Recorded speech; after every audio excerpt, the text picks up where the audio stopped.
Hi rocksters, welcome to our channel. ఈరోజు మనం శ్రీ కన్యతీర్థం గురించి తెలుసుకుందాం. ఎవరైనా మన ఛానల్ని సబ్స్క్రైబ్ చేసుకునే వాళ్ళు ఉంటే సబ్స్క్రైబ్ చేసుకోండి. కడప జిల్లా జమ్మలమడుగు మండల పరిధిలోని పెద్దదండ్లూరు గ్రామ పొలిమేరల్లో పినాకినీ నదీ తీరాన భానుకొండల మధ్య అతి పురాతన శైవక్షేత్రంగా విరాజిల్లుతోంది శ్రీ కన్యతీర్థ పుణ్యక్షేత్రం. కన్యతీర్థం పుణ్యక్షేత్రంలో సప్తమాతృకా క్షేత్రం అత్యంత పురాతనమైనది. క్షేత్రంలోని అమ్మవారు బ్రాహ్మణి, మహేశ్వరి, కౌమారి, వారీహి, వైష్ణవి, ఇంద్రాణి, చాముండి అనే పేర్లతో కొలువుతీరి ఉన్నారు. ఈ క్షేత్రంలో విఘ్నేశ్వర స్వామి, కాదంబరేశ్వరీ దేవి, శక్తేశ్వరి, సుబ్రహ్మణ్య స్వామి, సప్తమాతృకలు, నాగదేవతా విగ్రహాలు ప్రతిష్ఠింపబడి ఉన్నాయి.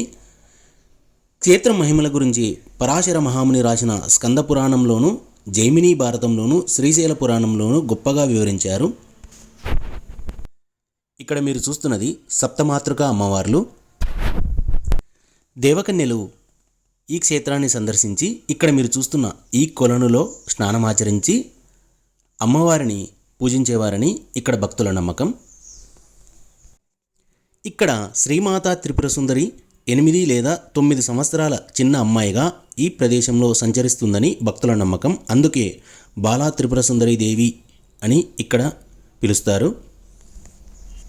ఈ కన్యతీర్థంకు మరొక ప్రత్యేకత ఉంది. ఈ తీర్థం తిరుపతి, శ్రీశైల క్షేత్రాలకు సరిగ్గా 90 డిగ్రీల కోణంలో అమరి ఉండడం ఒక విశేషం. ఈ 3 ఆలయాల్లో ఒకే ఆచారం, పోలికలు ఉండడం మరో విశేషం.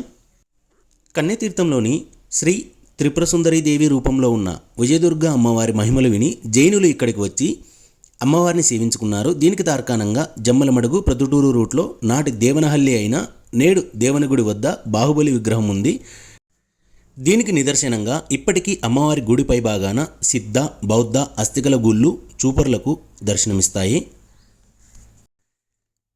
ఇక్కడ ఇప్పుడు మీరు చూస్తున్నది బాలా త్రిపుర సుందరి అమ్మవారి గర్భగుడి. మీరు చూడండి, దేవతలు, మహాపురుషులు, సిద్ధపురుషులు, మునులు అమ్మవారిని సేవించుకున్నారు. అలాగే క్రీస్తు పూర్వం ఆచార్య సిద్ధనాగార్జునుడు, మౌర్య వంశస్థాపకుడు చంద్రగుప్తుడు, అశోక చక్రవర్తి అమ్మవారిని దర్శించుకొని సేవించుకున్నట్లు తెలుస్తోంది. అలాగే క్రీస్తు శకం 2 నుండి 7వ శతాబ్ద కాలంలో జగద్గురు ఆదిశంకరాచార్యులు, శాతవాహనులు, చోళులు, హర్షవర్ధనుడు అమ్మవారిని పూజించినట్లు స్థల పురాణాలు చెబుతున్నాయి. క్రీస్తు శకం 11వ శతాబ్దంలో తెలుగు భాషాభివృద్ధికి కృషి చేసిన ఆంధ్రభూజుడుగా పేరొందిన శ్రీకృష్ణదేవరాయలు క్షేత్రంను అభివృద్ధి చేసినట్లు తెలుస్తోంది. ఆ తర్వాతి కాలంలో మరాఠా యోధుడు ఛత్రపతి శివాజీ కాలజ్ఞాన బ్రహ్మ పోతులూరి శ్రీ వీరబ్రహ్మేంద్ర స్వాముల వారు అమ్మవారిని సేవించినట్లు తెలుస్తోంది.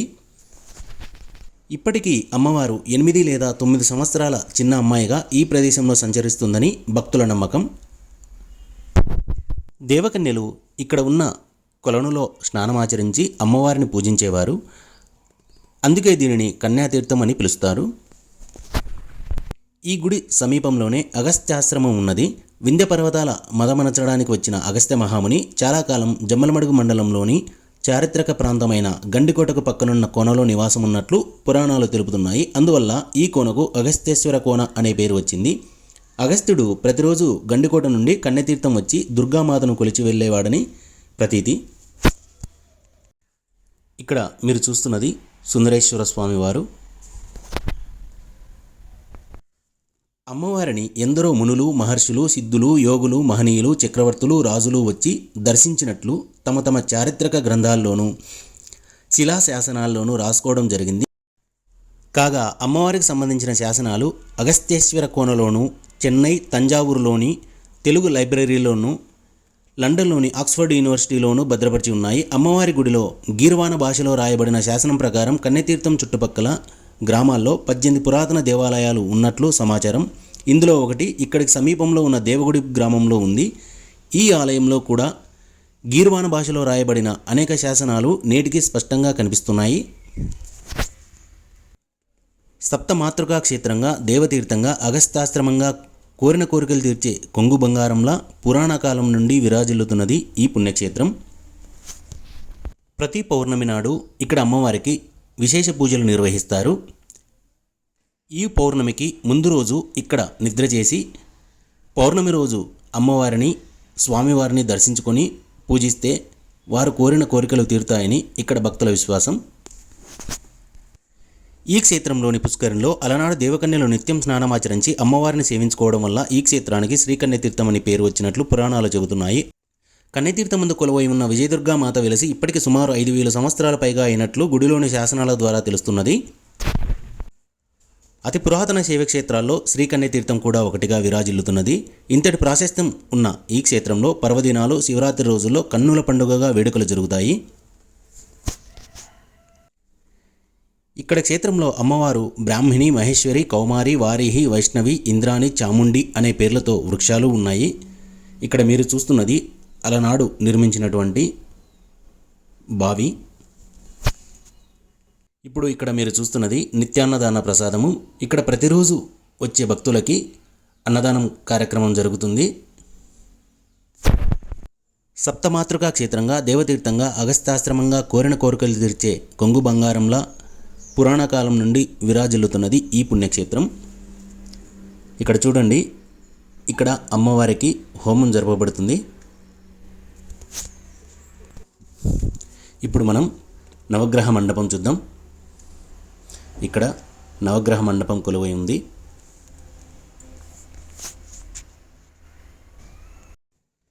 ఇప్పుడు ఇక్కడ మీరు చూస్తున్నది పాలబుగ్గ ఆంజనేయ స్వామివారు. మీరు చూడండి, ఈ అమ్మవారిని పిలుస్తున్నారని దీనికి కన్యాతీర్థం అని పేరు. అక్కడ ఉండేది కొలం అక్కదేవతలు ఉంటారు. అక్కడ 7 మంది అక్కదేవతలు. ఈ అమ్మవారి శిల ఆ గడ్డికోట్లో ఒక ఇంట్లో ఆ స్వామి ఈశ్వరుని వచ్చి రుద్రుడుగా వాడుకుంటున్నాను తెలియక. మళ్ళీ ఒక ఆయన స్వామిజీ కల్లో కనపడి చెప్తే మళ్ళీ ఒక 70 సంవత్సరాల కిందట ఆ శివలింగం ప్రతిష్ఠ చేసినారు స్వామి సుందరేశ్వరుడు. కాబట్టి స్వామి పేరు సుందరేశ్వర స్వామి, అమ్మవారి పేరు త్రిపురేశ్వరి గారు. హాయ్ రాక్స్టర్స్, తెలుసుకున్నారు కదా శ్రీకన్యతీర్థం యొక్క విశేషాలు. ఈ వీడియో మీకు నచ్చినట్లయితే లైక్ చేయండి, షేర్ చేయండి, సబ్స్క్రైబ్ చేయండి. Thank you for watching.